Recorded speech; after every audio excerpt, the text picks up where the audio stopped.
Bonjour et bienvenue sur le plateau de Bonjour chez vous. Aujourd'hui, nous allons voir quelle est la prochaine étape après la nouvelle naissance. Bonjour à tous.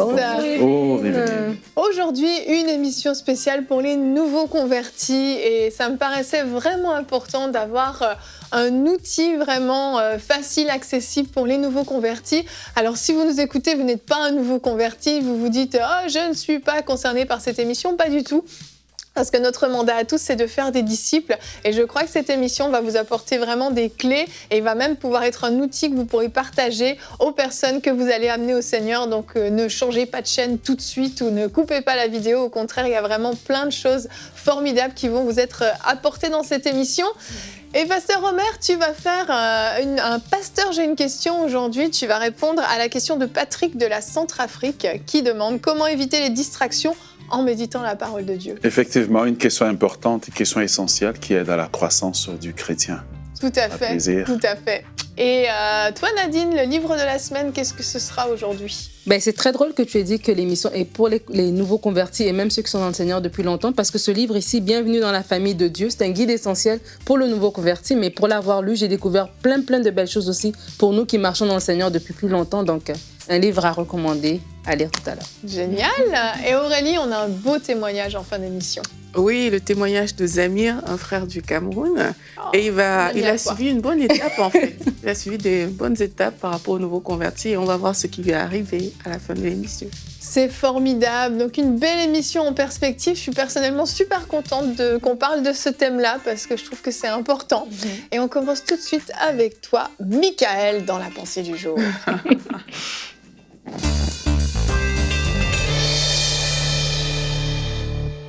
Alors, quelles sont les prochaines étapes après la nouvelle naissance, après votre conversion ? Et aujourd'hui, je vais vous partager 10 conseils que je juge les plus importants, primordiaux pour les nouveaux convertis. Alors, j'aimerais vous dire, même si ça fait quelques semaines ou quelques mois que vous êtes entrés dans le royaume de Dieu, bienvenue dans la famille, parce que nous formons vraiment une famille, la plus belle famille du monde, la famille des frères et sœurs dans la foi en Jésus-Christ.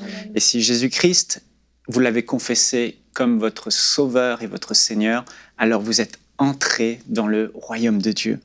Alors le premier conseil que je donnerai donc à un nouveau converti, c'est faites-vous baptiser dans l'eau. Jésus a dit dans Marc 16,16, celui qui croira et qui sera baptisé sera sauvé.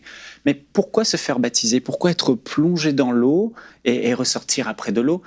Parce que déjà, c'est un acte d'obéissance. On n'a pas forcément besoin de tout comprendre. Déjà, le Seigneur Jésus, à qui vous avez donné votre vie, qui est devenu votre Seigneur, votre Dieu, vous demande de vous faire baptiser. Donc, sur sa parole, obéissez. Le baptême d'eau, c'est le premier acte d'obéissance du croyant. Et j'aimerais dire aussi qu'il y a une puissance libératrice dans le baptême d'eau.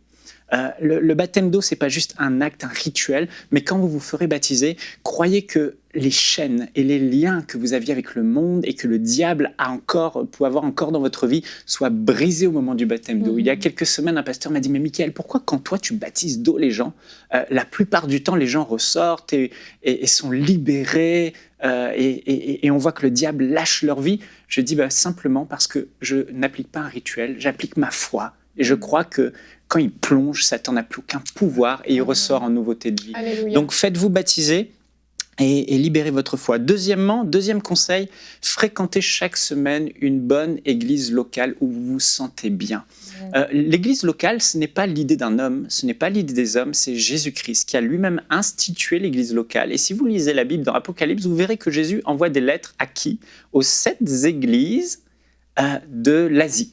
Donc des églises locales, aux pasteurs des églises. Donc l'église locale, c'est déjà le plan de Jésus-Christ, l'idée de Jésus-Christ. Pourquoi aller dans une église locale ? Premièrement, parce que vous avez un pasteur qui a reçu de Dieu une grâce pour prendre soin des brebis, pour prendre soin de vous. Et il y a des aînés, des personnes plus affermies dans la foi qui pourront vous aider dans les temps de difficulté que vous traverserez. Deuxièmement, pourquoi ? Parce que dans l'église locale, vous vivrez la communion fraternelle avec les frères et sœurs. Et ça fait tellement de bien pour grandir et être nourri et servir dans l'église locale pour une croissance saine. Et vous irez à l'église locale, pourquoi vous devez y aller ? Parce que Dieu veut aussi une adoration collective et pas simplement qu'on l'adore à la maison chez nous. Il veut que le peuple se rassemble dans la grande assemblée. Et comme le psalmiste le dit, il y a une bénédiction particulière qui coule sur chaque croyant quand on se rassemble au nom du Seigneur Jésus. Le troisième conseil que j'aimerais vous donner, c'est obéissez à tous les commandements du Seigneur Jésus. Quand vous êtes rentré dans le royaume de Dieu, vous avez abandonné votre vie à Jésus-Christ, vous lui avez donné votre vie. Puisqu'il est devenu votre raison de vivre et celui qui est en autorité sur votre vie, découvrez dans la parole de Dieu, lisez les 4 évangiles, Matthieu, Marc, Luc et Jean, et prenez chaque parole de Jésus-Christ, notez-les, et quand cette parole vous parle, appliquez-la et mettez-la en pratique dans votre vie. Tout ce que Jésus a dit se résume et est englobé dans un seul commandement. Dans 2 commandements, tu aimeras ton Dieu de tout ton cœur et tu aimeras ton prochain comme toi-même. Donc Jésus nous demande de pardonner, Jésus nous demande d'aimer, Jésus nous demande de faire tout un tas de choses. Découvrez ce qu'il a à dire et faites-le, obéissez à ce que le Seigneur vous dit. 4e conseil que je vous donne, c'est séparez-vous des mauvaises relations et des mauvaises habitudes. Le Seigneur Jésus a dit dans Matthieu chapitre 5 que si ton œil est pour toi une occasion de chute, arrache-le et jette-le loin de toi. Jésus voulait dire par là, si ta main est pour toi une occasion de chute, coupe-la. Ce qu'il veut dire, c'est que parfois, il y a des décisions qu'on doit prendre pour Dieu, pour rester dans les voies de Dieu qui vont nous coûter très cher, qui vont nous faire mal, mais il ne faut pas avoir peur d'avoir mal. Et lorsque vous changez de vie, les gens autour de vous ne vont pas forcément comprendre et ils vont tout faire. Le diable va utiliser les personnes qui sont proches de vous pour vous ramener dans vos anciennes habitudes, dans vos anciennes relations. Et vous devez être ferme, comme Jésus l'a dit, même si ça fait mal, coupez avec ces relations qui sont toxiques, nocives pour vous, et coupez avec les mauvaises habitudes de péché que vous pouviez avoir autrefois. 5e conseil que je vous donne, c'est lisez et méditez la parole de Dieu chaque jour pour connaître Dieu. C'est dans la parole de Dieu, la Bible, que vous allez connaître la volonté de Dieu, que vous allez découvrir le cœur de Dieu, son cœur d'amour, son cœur de compassion pour vous. C'est dans la parole de Dieu que vous allez découvrir les principes du royaume de Dieu et les exigences du royaume de Dieu, ce que Dieu attend de vous. Et sans lire la parole, vous ne pourrez pas vraiment connaître Dieu. C'est à travers sa parole révélée que Dieu se révèle à vous. Un pasteur m'a dit un jour, 90% du temps, Dieu nous parle par sa parole écrite, la Bible. Amen. Et au début, j'étais jeune converti, j'étais pas tout à fait d'accord, mais aujourd'hui, avec des années de conversion, je peux dire oui, ce pasteur a raison. Amen. La Bible, c'est indispensable. Alors, dans la discussion, on va parler des 5 autres conseils. Faites du Saint-Esprit votre meilleur partenaire. Développez une vie de prière intime avec Dieu dans le lieu secret. Ensuite, 8e conseil, jetez tous les MP3 de musique du monde que vous avez et n'écoutez que de la musique chrétienne. 9e conseil, témoignez de votre foi. Et le dernier, recevez le baptême du Saint-Esprit. Merci. Merveilleux. Amen. J'ai l'impression qu'on vient de faire un marathon spirituel. Amen. Pas mal quand même, pas mal. 5 points fondamentaux partagés dans une pensée. Bravo chérie, c'était un beau marathon. Si c'est utile. C'est utile La parce que vie, ce sont des clés hyper importantes. Et puis, peut-être que certains disaient, oui, bah ça, moi, je le savais, mais pas celui-là, pas celui-là. Il y a beaucoup de choses qui sont nécessaires pour grandir, pour se développer, parce que la nouvelle naissance n'est que le début. C'est comme l'étape 1, comparé à toutes les autres étapes qui vont arriver après. Il y a vraiment une suite à une croissance qu'on doit vivre, qu'on doit expérimenter, qui est indispensable, en fait, à la vie du chrétien. On le sait, quand on est né de nouveau, on appelle ça souvent des bébés spirituels parce qu'on fait une référence vraiment au bébé naturel qui sort du ventre de sa mère. Ce bébé-là a besoin de lait. On va voir notre verset du jour, 1 Pierre 2:2. comme des enfants nouveau-nés, désirez ardemment le lait pur de la parole, afin qu'il vous fasse grandir en vue du salut. Alors, en vue du salut, on n'est pas en train de dire qu'on n'est pas né de nouveau, mais ce salut, on doit le cultiver, on doit le conserver, et c'est la parole de Dieu, ce lait spirituel, en fait, qui nous est transmis dans la parole, qui nous permet de grandir. Un enfant, si on lui donne tout de suite un morceau de steak à manger, il va être incapable, il va s'étouffer, c'est impossible. Il faut commencer par ce lait, et ce lait, c'est vraiment dans la parole de Dieu qu'on le trouve, avec les fondamentaux qu'on partage aujourd'hui. On a fait les 5 premiers points. Chérie, tu le disais, tu as 5 autres points. Le point numéro 6, c'est le Saint-Esprit doit être notre partenaire. Est-ce que tu peux développer un peu sur ce sujet? Oh oui. Un peu, développer un peu. Il y a un trésor que j'ai découvert après ma conversion, c'est bien ma rencontre avec le Saint-Esprit. J'ai donné ma vie à Jésus et puis je méditais la Bible, je lisais la Bible, mais c'était rare les révélations, c'était parfois ennuyeux, parfois je m'endormais. Mais au moment où j'ai entendu parler du Saint-Esprit, vous savez ce que Jésus dit dans Jean 14 et Jean 16 ? Je vous laisserai un consolateur, le Saint-Esprit. Et quand il viendra, il habitera en vous. Amen. Et il vous enseignera toutes choses, il vous conduira dans la vérité, etc. Donc Jésus parle du consolateur, de l'associé. Et j'ai découvert le Saint-Esprit et tout nouveau converti, s'il a cette grâce de pouvoir entendre parler du Saint-Esprit, il va réaliser une chose, c'est que Jésus ne m'a pas laissé seul sur cette terre, mais il a fait habiter en moi la personne la plus extraordinaire, le Saint-Esprit. Et que le Saint-Esprit est là pour une chose, pour m'aider dans ma marche avec Dieu, m'aider, me conseiller. C'est vraiment le conseiller. Donc il faut que le nouveau converti puisse se dire, mais Saint-Esprit, aide-moi aujourd'hui, révèle-moi, parle-moi à travers la parole de Dieu. Et croire que le Saint-Esprit le fait, et il le fera assurément. C'est son rôle. Il est là pour nous assister et nous rendre Jésus et rendre la parole de Dieu vivante et réelle à nos yeux. Amen, amen. On a vraiment besoin de développer cette dépendance au Saint-Esprit. Et Omer, il y a le point suivant qui est aussi très très important, cette vie de prière qu'on doit avoir, et ça c'est vraiment indispensable quand on est de nouveau. C'est ça, parce que lorsqu'on est de nouveau, on vient dans la famille de Dieu et Dieu désire communiquer avec nous. Et la première façon que Dieu va communiquer avec nous, c'est au travers de sa parole. Et il est important pour que Dieu nous parle au travers de sa parole, il faut qu'on soit dans sa présence. Et sa parole, c'est quand nous prions que Dieu va vraiment nous diriger dans la parole. Au début, lorsqu'on commence à prier, c'est sûr que nos prières ne seront pas des prières extraordinaires, ça ne seront pas des longs temps, mais c'est comme un bébé dans une famille. Le bébé parle par des petits mots qu'il connaît. Mais au fur et à mesure, ce qui est intéressant, c'est que le bébé développe le langage du père, développe la langue de la famille. Il apprend à communiquer pour être entendu, mais il apprend aussi à écouter. Et sans la vie de prière qui est développée par le chrétien, il ne pourra pas évoluer dans les choses de Dieu. Parce que Dieu ne va pas lui parler, il ne va pas se fortifier dans les choses de Dieu. Et il est essentiel d'apprendre à prier. Et j'aimerais dire à ceux qui sont nés de nouveau, ceux qui commencent dans le royaume de Dieu, Dieu écoute la prière. Dieu écoute les prières les plus simples, les prières les plus inusitées, les prières qu'on pense les plus inutiles. En fait, Dieu ne cherche pas des gens qui mécaniquement prient. Dieu cherche des gens qui vont causer avec lui. Il y a une différence entre prier et causer.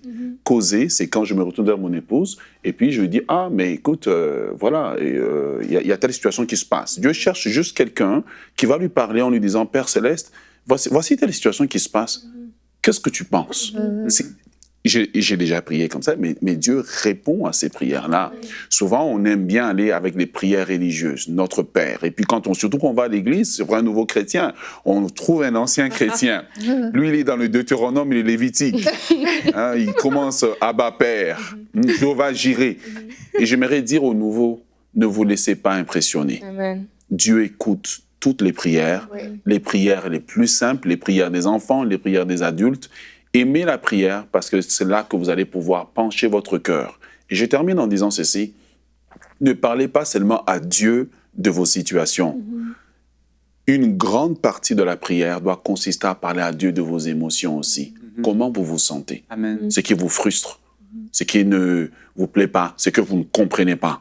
La direction que peut-être Dieu vous donne que vous ne comprenez pas. Vos peurs, vos angoisses.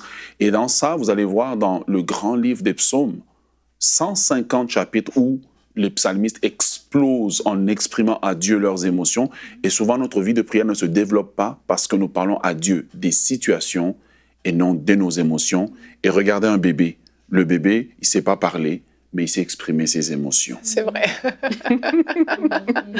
C'est très vrai. Hein. Vraiment, la prière est beaucoup plus que d'une liste de demandes. C'est ça. De choses, Seigneur, j'ai besoin de ci, j'ai besoin de ça. Et Aurélie, le prochain point, est-ce que tu as jeté tous tes CD du monde quand tu es venue au Seigneur? Eh oui, j'ai dû le faire. Tu as dû le faire. Amen. Pourquoi tu l'as fait? Pourquoi Mais en faut fait, faire ça? Il faut comprendre une chose, c'est que la musique déjà agit vraiment de façon particulière dans la vie des personnes.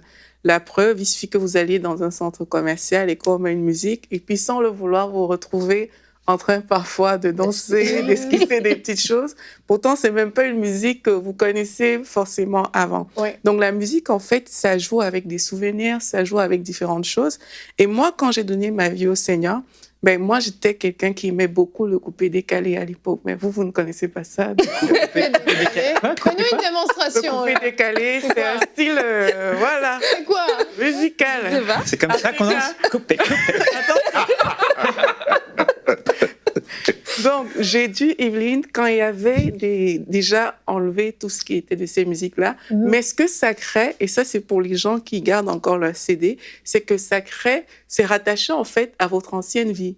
C'est rattaché aux choses que vous avez faites. Donc moi, quand on me mettait le coupé-décalé à l'époque, mais ça me ramenait en fait à ma vie que j'avais décidé finalement d'abandonner pour suivre le Seigneur. Et là, on peut pas. La chair est encore faible quand on est nouveau converti. Ça, c'est quelque chose qu'il faut savoir. On est fragile. Oui. On est dans une position où si on ne coupe pas, comme Michael a dit dans sa pensée, certaines choses, il a parlé des relations, mais ça s'applique aussi à la musique. Si on ne coupe pas définitivement ces choses-là, mais ça va nous attirer encore. On va se retrouver en train d'être attiré dans le monde. Et très souvent, c'est ce qui arrive, c'est qu'on a encore des amis avec qui, justement, on avait cette tendance à écouter ce style de musique et tout, qui vont vouloir ramener ça dans notre vie. Oui. Mais c'est de dire non, j'en ai fini avec ça, comprendre que quand j'ai donné ma vie à Dieu, il faut que je sois nourrie par un autre type de musique. Et la Bible C'est ça, on ne coupe pas toute la musique. Oui. C'est ça. La Bible dit, entretenez-vous par des psaumes, des cantiques, des hymnes spirituels. Parce que c'est de ça dont un bébé spirituel ou quelqu'un qui est en Christ a besoin pour s'entretenir. Il n'a pas besoin de la musique qui est inspirée par une autre source que Dieu. Et ça, il faut le savoir. Parce qu'il y a des gens qui disent, oui, mais la musique, c'est une bonne musique et tout. C'est une question de source. Ça vient d'où? Et si ça ne vient pas de Dieu, on sait que ça ne vient pas de Dieu. Donc, voilà. Ça vient du diable. Exactement. Donc, il faut s'entretenir avec des psaumes, des cantiques, des hymnes spirituels. Et en faisant ça, on va remplacer ces pensées, ces souvenirs qui nous rattachaient au monde, mais par des choses saines qui nous rattachent à Dieu. Il y a Hosanna, l'émission que MCI TV produit. Il y a des centaines et des centaines d'émissions de louanges sur le MCI TV. Et c'est ça, hein. Moi, la musique du monde, elle a failli me ramener en arrière. Moi, c'était fou, Céline Dion, Lara Fabian, Jacques Brel. Ne me quitte pas, je t'inventerai des mots. Mais honnêtement, ça me... C'est vrai. Ne me quitte pas. Pendant que j'écoutais du heavy metal, mon mari écoutait Céline Dion et Lara Fabian, voilà. Mais on a remplacé ça par de la louange. Bon, je ne vais pas chanter de la louange, mais écoutez Hosanna et autres. Et autres, mais parce que c'est ça, je veux quand même le dire, il y en a qui disent « Oui, mais la musique chrétienne, c'est juste avec de l'orgue ou je ne sais quoi ». Non, il y a vraiment des bons groupes de louanges, il y a tous les styles possibles et on a déjà fait des émissions sur ça, il n'y a pas des styles que Dieu aime et que Dieu n'aime pas. L'important, c'est le cœur, c'est le message qui est transmis, c'est la source, comme tu l'as dit. Donc, renseignez-vous auprès de d'autres personnes. Si vous êtes plutôt jeune, si vous êtes un peu plus âgé, il y a différents styles que vous aimez peut-être, mais il y a plein de styles différents. Et le dernier point, non, l'avant-dernier point des 10 points que tu avais cités, le point 9, Nadine, l'importance du témoignage. L'importance du témoignage, quand on est né de nouveau, quand on vient de découvrir le Seigneur, on a ce feu qui brûle en nous et qui doit brûler tout au long de notre vie. Hein. Oui. Mais vraiment, au début, on est vraiment rempli. Et quand on témoigne, pourquoi? Parce qu'en fait, nous, on a été rencontrés. La femme samaritaine, elle a rencontré, elle ne pouvait pas garder ça pour elle. Elle était obligée de courir, elle a couru pour annoncer la parole, pour annoncer l'évangile. Et je crois que quand on est nouvellement Seigneur, c'est tellement important dans tous les points qui ont été donnés de développer ce cœur de témoin en fait. Et vraiment de témoigner même malgré l'adversité, j'ai envie de dire. Parce que des fois, vous êtes né de nouveau, mais peut-être que votre famille, elle est athée ou elle est d'une autre confession ou elle est contre, elle n'aime pas, c'est les choses de Dieu. Et vous pouvez même vous sentir comme si vous devez vous retenir peut-être à la maison devant ces gens-là et vraiment vous taire. Mais non, parlez de la part de Dieu. Et Dieu nous a dit, Michael, je pense qu'il y a un verset là-dessus qui était dans ta pensée, que Jésus nous-même a dit qu'on allait être persécuté, on allait être rejeté. Mais l'important... Matthieu 10. Oui. Matthieu 10, voilà. Mais l'important, c'est vraiment de continuer, de persévérer, de parler. Et lorsque l'on témoigne, et spécialement autour de sa famille, c'est témoigner de sa foi, j'ai envie de dire, oui, avec nos mots, mais aussi par notre comportement. Notre comportement qui va témoigner de notre foi. Ouais. Et même si aujourd'hui, votre frère, votre sœur, peu importe vous méprise, parce que vous êtes maintenant au Seigneur, dans 5 ans, dans 10 ans, dans 3 mois, elle reviendra vers vous. Et le témoignage que vous êtes dans votre personne va prêcher à ces personnes-là. Donc, j'ai vraiment envie de vous encourager à témoigner, à ne pas être gêné. Je me rappelle, ça n'a peut-être pas rapport, mais je vais quand même dire. Une fois, j'ai eu un ticket parce que je n'ai pas fait un stop comme il faut, apparemment. Une contravention d'un stop non réglementaire. On va prêcher aux policiers. Et je me rappelle, ça fait quelques années, mais ça m'a marqué parce que j'ai perdu des points et en plus de ça, j'ai dû payer une amende très salée. Mais toutes les fois que je passais à ce croisement-là, je t'en parlais. Attention, le stop. Je parlais cette histoire de stop à tout le monde. Pourquoi? Parce que ça m'avait marqué. Okay? De la même manière, lorsque nous sommes nés de nouveau, c'est pas juste une expérience religieuse, c'est pas juste une expérience personnelle de nous-mêmes. Non, c'est quelque chose qui nous marque, qu'on doit en parler à tout le monde, qu'on doit trouver un moyen dans la conversation de glisser cette information-là, de glisser cette nouvelle étape dans laquelle on est rendu. Et quand on est nouvellement au Seigneur, vraiment, il faut activer cette façon de faire parce qu'après, ça va nous garder tout au long de notre vie, en fait. Est-ce que je peux me permettre de rajouter quelque chose pour nos nouveaux? J'aimerais rajouter que beaucoup de nouveaux ne vont pas témoigner parce qu'ils veulent dire je ne sais pas prêcher. Ouais. Il y a une différence entre prêcher et témoigner. C'est vrai. Témoigner, c'est lorsque Jésus dit à la personne qui l'a guéri, va et raconte tout ce que le Seigneur a fait pour toi. C'est juste raconter, comme nos sœurs, lorsqu'elles trouvent une bonne coiffeuse, elle témoigne. Ou un bon magasin de vêtements. Ou un bon rabais. Elle raconte juste que, waouh, j'ai été là-bas, il y a un bon rabais. Et je pense que je crois que c'est la façon la plus simple de parler à nos nouveaux convertis. Raconter ce que Jésus a fait pour vous, le changement qui s'est passé en vous. Et même en le faisant, quand votre famille n'est pas convertie, ça va sonner moins agressif que d'essayer de les prêcher et faire une comparative entre leur religion et ce que vous avez découvert. Racontez simplement. Soyez un bon interprète, une bonne personne qui raconte simplement ce que Jésus a fait dans votre vie. Oui, très bon point, Omer, c'est vrai. Et le dernier point de notre marathon pour nouveaux convertis, j'espère que vous n'êtes pas trop essoufflés à la maison, c'est le baptême du Saint-Esprit et ça, on en a besoin. Ouais. Bon, ils ne sont pas épuisés parce qu'ils prennent des notes. Justement, moi je suis épuisée quand je prends des notes. C'est un peu métier. Alors oui, pour être témoin de Jésus-Christ et témoigner, effectivement, il faut de l'assurance. Et ce qui nous donne de l'assurance, après l'expérience de la nouvelle naissance où le Saint-Esprit vient habiter en nous, c'est le fait d'être rempli du Saint-Esprit, baptisé du Saint-Esprit. Et c'est vrai que c'est comme si on avait l'habitude, après notre nouvelle naissance, avant la nouvelle naissance, on marchait. Maintenant, on a une bicyclette. Et avec le baptême du Saint-Esprit, c'est comme si on roule dans une bonne voiture. Donc, on va beaucoup plus vite, on va beaucoup plus loin. Amen. Et c'est essentiel, le baptême du Saint-Esprit. Le baptême du Saint-Esprit, c'est la présence de Dieu qui vous remplit et elle ouvre la porte à des dons spirituels. Elle ouvre la porte à la plénitude de Dieu. Elle ouvre la porte au parler en langue. Les disciples, Jésus a dit à ses disciples, attendez la promesse du Père, le Saint-Esprit qui viendra sur vous et vous serez mes témoins. Et ils étaient là dans la chambre haute, ils priaient et ils étaient avant assez peureux, assez timides, ils avaient des difficultés. Le Pierre qui avait été lâche, qui avait renié Jésus, tout à coup après, devant 3000 hommes, se retrouve plein d'assurance et parle avec assurance. Qu'est-ce qui s'est passé entre-temps? C'est pas la nouvelle naissance. Ils sont nés de nouveau avant lorsque Jésus souffla sur eux. Souffla en eux. Et après, là, ils ont reçu le baptême du Saint-Esprit. Et c'est une nouvelle assurance, une nouvelle dimension, une nouvelle puissance, une nouvelle révélation. Il y a une vie abondante qui déborde de nous. Donc, le conseil que je vous donne, c'est recevez le baptême du Saint-Esprit. Plusieurs reçoivent à travers des émissions qu'on peut produire. Vous pouvez le recevoir seul dans votre chambre aussi en demandant au Seigneur. Mais souvent, les personnes le reçoivent dans leur église locale en demandant au pasteur ou à quelqu'un qui est rempli du Saint-Esprit, qui a reçu lui-même le baptême du Saint-Esprit, de prier pour lui. Voilà, mon frère, prie pour moi, je veux le baptême du Saint-Esprit. Et là, vous sentirez le Saint-Esprit vous immerger, vous parlerez en d'autres langues et vous pourrez parler en d'autres langues pendant vos temps de prière. C'est juste merveilleux. Vous dites des mystères sur votre fille, ça vous édifie, ça vous remplit. Et entretenez ensuite ce baptême du Saint-Esprit en ayant une relation saine avec Dieu. Et une fois que vous l'avez reçu, ça se renouvelle de gloire en gloire. Amen, amen. Bon, je pense que nos amis à la maison sont bien équipés, mais il y en a qui nous disent « Je n'arrive pas à méditer la parole de Dieu, je suis trop distrait. » Omer, comment éviter les distractions en méditant la parole de Dieu? Question de Patrick de la Centrafrique. Qu'est-ce qu'on fait? Est-ce qu'on s'attache à son lit jusqu'à ce qu'on ait fini de lire notre Bible au complet? Jusqu'à ce qu'on se réveille le lendemain.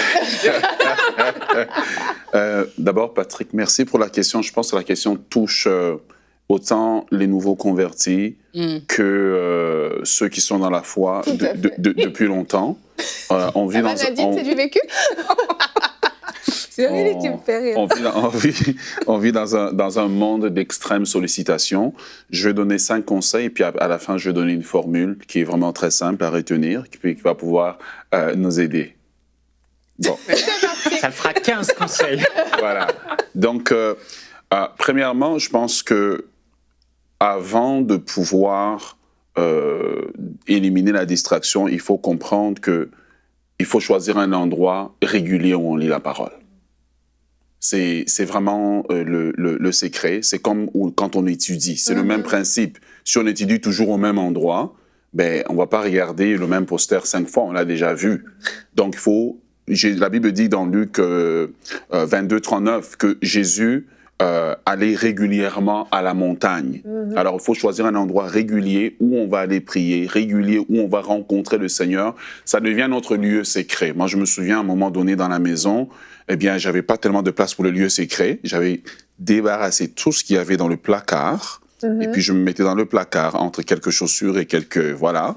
Et comme voilà. Mon mari, et puis, je m'enfermais littéralement. Je fermais, j'emmenais tout ce dont j'avais besoin, de manière à ce que je ne sorte pas. Si j'ai besoin d'une bouteille d'eau, j'amène la bouteille d'eau là-bas. Je ne sors pas. Je pouvais rester toute une journée dedans, juste pour me dire que c'est mon temps, mon lieu à part.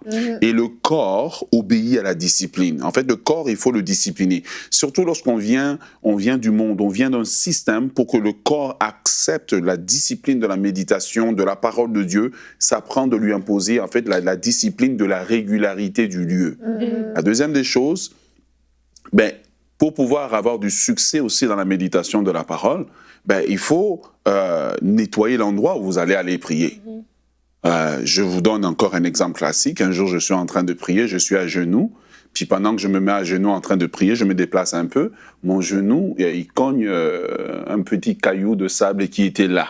Je vous garantis que mon distraction était complète, quoi. Parce que pourquoi ce caillou est là? Comment? Et le Saint-Esprit m'a enseigné par là, il faut nettoyer. Jésus dit que quand tu pries, entre dans ta chambre, mais il faut que ta chambre soit propre. Tu dois la nettoyer, tu dois enlever tout ce qui est élément de distraction pour que quand tu viens dans cet endroit-là, il n'y a rien qui t'enlève de là. C'est vrai. Donc, comme ça, au moins, ça permet que tu es concentré. Si tu as besoin d'entrer dans cet endroit-là, tu sais que le sol est nettoyé, il n'y a pas de poster qui te distrait, peut-être que tu as enlevé, tu sais que la télécommande à la télévision est à l'extérieur du lieu. La troisième des choses, c'est la préparation. On ne peut pas aller dans la méditation de la parole de Dieu sans préparation. Il y a des outils essentiels à avoir. Je suis un spécialiste des crayons de couleur, j'en achète tout le temps.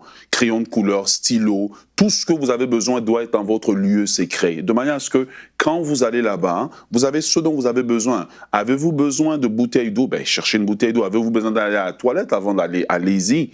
De manière à ce que c'est le temps qui est préparé pour ça. Donc, c'est très important d'avoir une préparation. La préparation garantit justement le succès. Là, on ne parle même pas que vous avez encore lu la Bible, c'est juste les petites choses qui font que les petites distractions de tous les jours sont éliminées.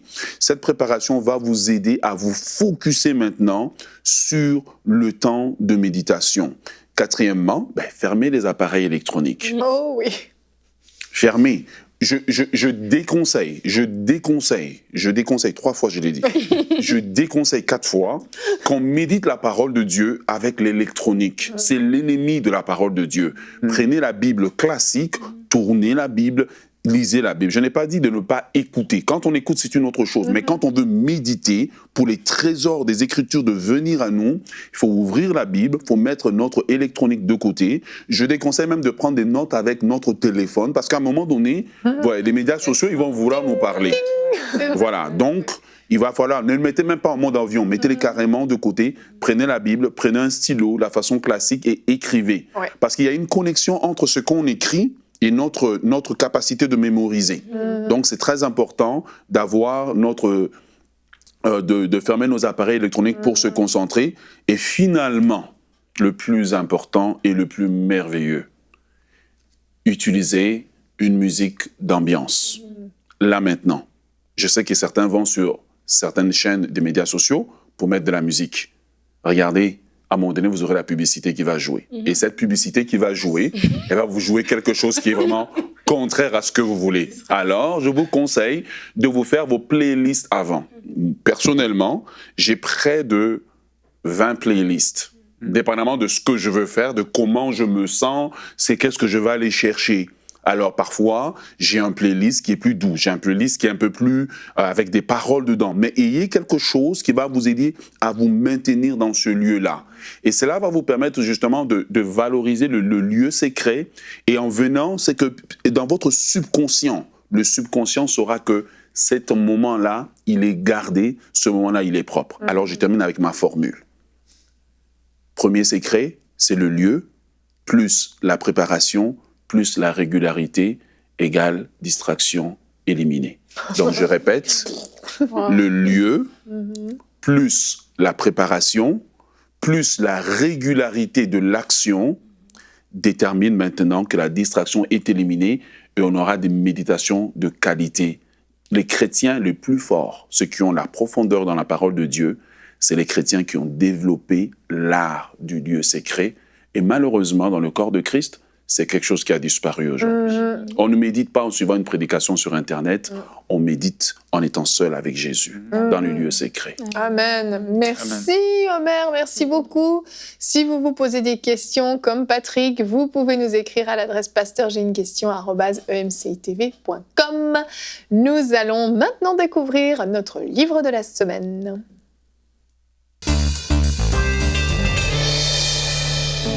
Découvrez le livre de la semaine.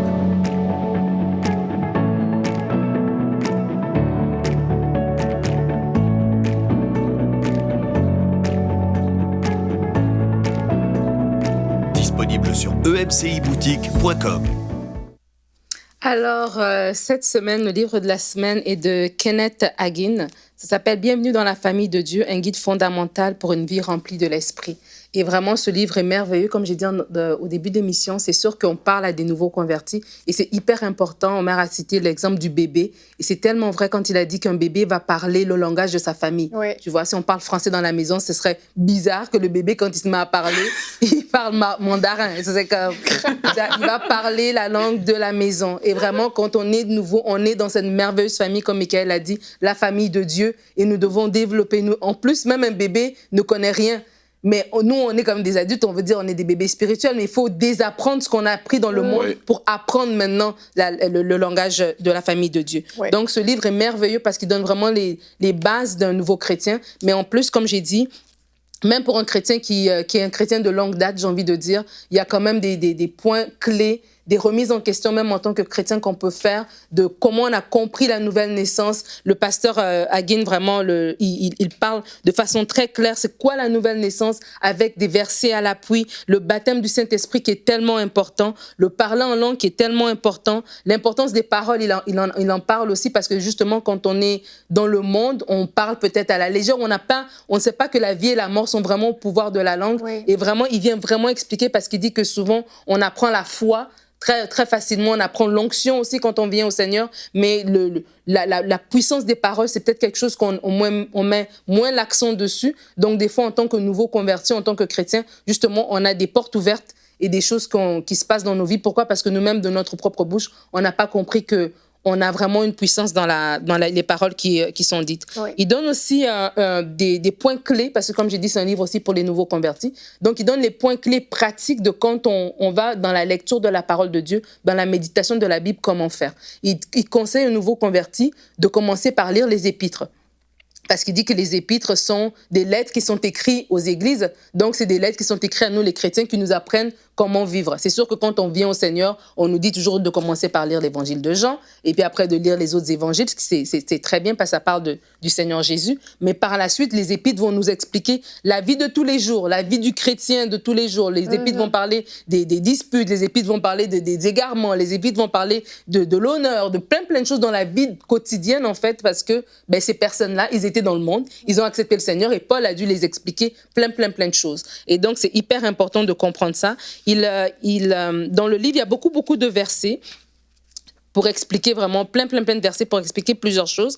Et ce que je voulais aussi mentionner, c'est dans la lecture des épîtres, il donne un conseil, il dit de prendre tous les versets où est-ce que c'est écrit en lui, par lui, en Christ, ces versets-là, et de se les approprier, en fait, pour comprendre notre nouvelle identité, en fait. Qu'en lui, nous sommes assis dans les lieux célestes, que par Christ, nous avons été libérés. Par toutes ces choses-là, en fait, pour se les approprier. Il dit un peu comme Omer a dit dans sa réponse, que quand on lit la Bible, il faut souligner les versets, il faut les noter, il faut les méditer, il faut se les approprier, et il faut les confesser de notre bouche. Et vraiment, et lui, il a évidemment un grand ministère, Kenneth Hagin, et énormément d'expérience. Donc, dans le livre, plusieurs fois, il va aussi donner des exemples des choses qui sont arrivées dans l'Église, où est-ce qu'il était, des petites anecdotes comme ça, pour que nous-mêmes aussi, on puisse réaliser ces choses-là. Donc, je vous conseille ce livre qui est disponible sur emciboutique.com. Bienvenue dans la famille de Dieu. Merci Nadine. Juste une petite parenthèse, si je puis me permettre.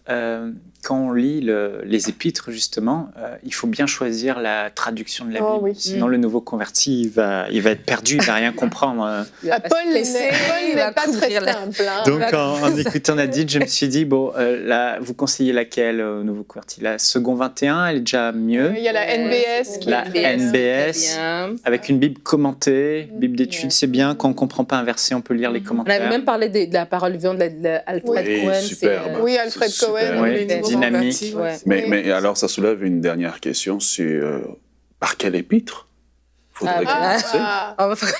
Jacques. Jacques. Moi, je propose Galates.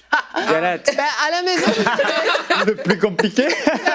l'embarras du choix, apparemment. Galates, Éphésiens, Colossiens. Romain, c'est bien. Moi, j'ai un conseil à vous donner. Laissez-vous inspirer par le Saint-Esprit. Ça va vous permettre de développer ce partenariat. Allez, on continue avec la rubrique témoignage.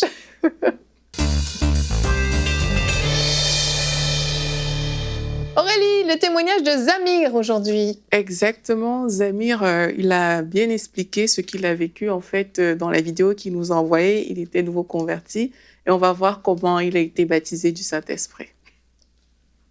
Hello EMCI TV, je rends grâce à l'Éternel car il m'a baptisé du Saint-Esprit à travers la série Une nouvelle dimension dans ta vie de prière avec Jérémy Sourdril et Gwen Drisser. Moi, personnellement, je ne pensais pas que la prière en langue, c'était pour moi. Vu que j'avais essayé plusieurs fois, rien, je n'arrivais pas à prier en langue. Je me disais, c'est pour les pasteurs ou c'est pour d'autres chrétiens.